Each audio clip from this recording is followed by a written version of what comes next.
நமஸ்தே, வணக்கம். மனதில் ஹிந்தி சேனலில் உங்களை வரவேற்கின்றோம். பிராத்தமிக் பாட்ய புஸ்தக் என்ற நூலின் பாக் 2 பகுதி 2 பத்ய பார்க்க போகின்றோம். 4வது கவிதையை பார்க்கலாம். பத்ய சங்கியா 4, கவிதை எண் 4. கர் அப்னா, நமது வீடு. கர் அப்னா என்றால் நமது வீடு. பிருஷ்ட சங்கியா 64, பக்கம் எண் 64. நாம் வெளியில் போக ஆசைப்படுகின்றோம், பல இடங்களுக்கு செல்கின்றோம், பல இடங்களில் சென்று ஆனந்தமாக இருந்துவிட்டு வருகின்றோம். ஆனால் எங்கு சென்றாலும், சொர்க்கத்துக்கே சென்றாலும் கூட நமது வீட்டிற்கு வரும்பொழுது என்ன ஆனந்தம் கிடைக்கின்றதோ அது எங்கும் கிடைக்காது அல்லவா? நமது வீட்டை வந்து அடையும் போது அப்பாடா என்று ஒரு நல்ல உணர்வு ஏற்படுகின்றது அல்லவா? அந்த உணர்வு வேறு எங்கும் கிடைக்காது. அதைத்தான் இந்த கவிதையில் கவிஞர் மிக அழகாக கூறுகின்றார். கர் அப்னா, நமது வீடு. வீடு நமது என்றும் இதற்கு பொருள் கொள்ளலாம். இப்பொழுது கவிதையை பார்க்கலாம். वो जगह है संसार में सबसे अच्छी, सुखदायक ऐसी नहीं कहीं दूसरी. वो जगह है संसार में सबसे अच्छी, சன்சார் மே சப்சே அச்சி ஜக வோ ஹே என்று படிக்க வேண்டும். உலகத்தில் எல்லாவற்றையும் விட மிகச்சிறந்த இடம் அதுதான். சப்சே அச்சி என்றால் எல்லாவற்றையும் விட சிறந்த. சன்சார் என்றால் உலகம், ஜக என்றால் இடம். வோ ஜக ஹே, அந்த இடம், அந்த இடம்தான் உலகத்திலேயே மிகச்சிறந்த இடம். எந்த இடம்?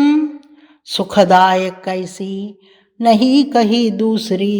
சுகதாயக் என்றால் சுகத்தை கொடுக்கக்கூடிய, தாயக் என்றால் கொடுக்கக்கூடிய, சுகத்தை கொடுக்கக்கூடிய, ஐசி அப்படிப்பட்ட, நஹி கஹி தூசரி வேறெங்கு போய் பார்த்தாலும் சுகத்தை கொடுக்கக்கூடிய அப்படிப்பட்ட இடம் எங்கும் கிடைக்காது. தூசரி என்றால் இரண்டாவது, கஹி தூசரி வேறெங்கும் இரண்டாவதாக அப்படிப்பட்ட சுகம் கொடுக்கக்கூடிய இடம் கிடைக்காது.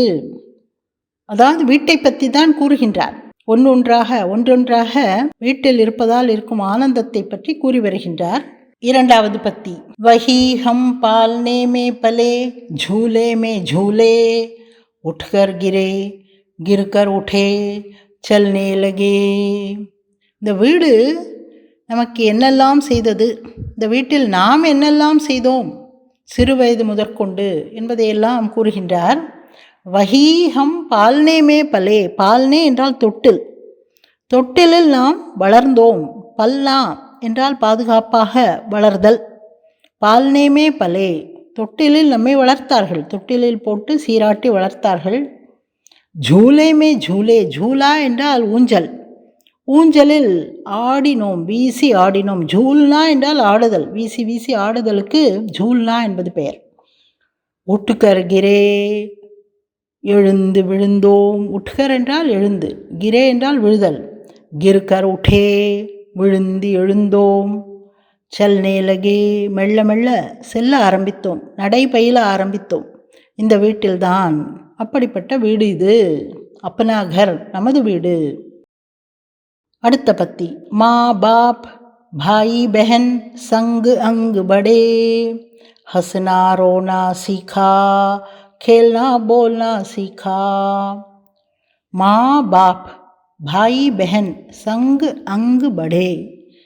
தாய் தந்தையர், பாய் பெஹன் சகோதரன் சகோதரி, சங்கு, சங்கு என்றால் அவர்களுடன், தாய் தந்தையருடன், சகோதர சகோதரியுடன். அங்கு படே, நம் உடலும் வளர்ந்தது, நாமும் வளர்ந்தோம். அவர்களுடன் சேர்ந்து நாமும் வளர்ந்தோம். அவர்களுடன் இணைந்து சந்தோஷமாக விளையாடி மகிழ்ந்து நாம் வளர்ந்தோம். ஹஸ்னா ரோனா சீखा, சிரிக்க கற்றுக்கொண்டோம், அழ கற்றுக்கொண்டோம். ஹஸ்னா என்றால் சிரித்தல், ரோனா என்றால் அழுதல், சீखा என்றால் கற்றுக்கொண்டோம். கேல்னா போல்னா சீखा, விளையாட கற்றுக்கொண்டோம், பேச கற்றுக்கொண்டோம். சீக்னா என்றால் கற்றுக்கொள்ளுதல், சீखा என்றால் கற்றுக்கொண்டோம். கேல்னா போல்னா சீखा, விளையாட கற்றுக்கொண்டோம், பேச கற்றுக்கொண்டோம். அடுத்த பத்தி. ஹா வஹி ஹே கர் அப்னா பியாரா பியாரா. ஆமாம், அந்த இடம்தான் நம் இடம், நமது வீடு. அப்னா கர், நமது வீடு. பியாரா பியாரா, ரொம்ப அன்பான, நமக்கு பிடித்த. பியாரா என்றால் மிகவும் பிடித்த என்பது பொருள். மிகவும் பிடித்த நமது வீடு, அதில் தான் நாம் வளர்ந்தோம், தொட்டிலில் வளர்ந்தோம், ஊஞ்சலில் விளையாடினோம், தாய் தந்தையருடன் இருந்தோம், சகோதர சகோதரிகளுடன் விளையாடி மகிழ்ந்தோம், வளர்ந்தோம். இப்படிப்பட்ட இடம்தான் நமது வீடு. ஆமாம், வஹி ஹே, அதுதான். கர் அப்னா, நமது வீடு. பியாரா பியாரா, மிகவும் பிடித்த இடம் அது. சதாஹே தில் ஆங்கோமே ஞாரா ஞாரா. சதாஹே என்றால் எப்பொழுதும், ஆல்வேஸ். தில் ஆங்கோமே, நமது மனதிலும் சரி, நமது கண்களிலும் சரி. ஞாரா ஞாரா, ஒப்பற்றது, ஈடு இணையற்ற இடம் என்றால் அது நமது வீடுதான். சதாஹே தில் ஆங்கோமே, மனதிலும் கண்களிலும் எப்பொழுதும் நிலைத்திருப்பது நமது வீடுதான், அது ஒரு ஒப்பற்ற இடம் என்று கவிஞர் நமது வீடு என்பதை பற்றி அழகாக கூறியிருக்கின்றார். சரி, இப்பொழுது இந்த கவிதையில் கொடுத்துள்ள சப்தார்த்த என்றால் சொற்களின் பொருள்கள், அவற்றை பார்க்கலாமா? பிருஷ்ட சங்கியா 65, பக்கம் 65. சன்சார், சம்சார் என்றால் உலகம். ஜூலா, ஜூலா என்றால் ஊஞ்சல். சங் என்றால் அவர்களுடன் இணைந்து சேர்ந்து. சுகதாயக், சுகதாயக் என்றால் மகிழ்ச்சி தரக்கூடிய. கிர்னா, கிர்னா என்றால் கீழே விழுதல். ஞாரா, ஞாரா என்றால் ஈடு இணையற்ற, ஒப்பற்ற. இந்த கவிதை புரிந்ததா? உங்களுக்கு பிடித்திருக்கிறது என்றால் ஒரு லைக் கொடுங்களேன். எங்களுக்கும் அது உற்சாகமாக இருக்கும். இதுவரையில் சப்ஸ்கிரைப் செய்யாமல் இருந்தால் உங்களுக்கு அது உபயோகமாக இருக்கும் என்று தோன்றினால் சப்ஸ்கிரைப் செய்யுங்களேன். சரியா? நன்றி.